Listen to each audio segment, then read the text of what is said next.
কুফরি করে আমার মায়ের মাইরা ফলাইছে গো। আরে জামাই, তোমরা একটাবার কইতা কুফরির চিকিৎসা তো খুব সহজ, আল্লাহ তাআলা দিয়া দিছে। আরে ও মারে। আম্মা, এই যুগেও কুফরি হয়?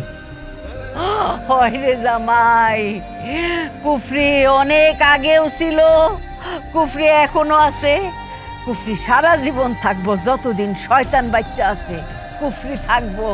তাই বলে আমার বউরে কুফরি করব?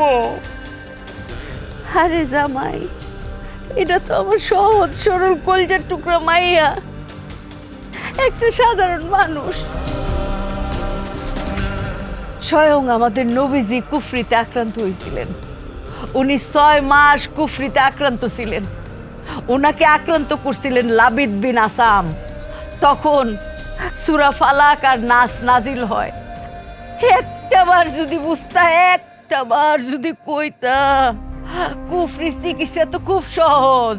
আরে আমরা মুসলমান না, আমরা সূরা ফাতিহা, ইখলাস, সূরা ফালাক, সূরা নাস পড়া যদি আমার মাইয়ারে পানি পড়াটা খাওয়াইতাম, আমার মাইয়া তো কুফরি থেকে মুক্ত হয়ে যেত গা। আরে জামাই কেন জানাও না? আরে আমার কলজার টুকরা আমার কলজা মধ্যে থাকতো গো।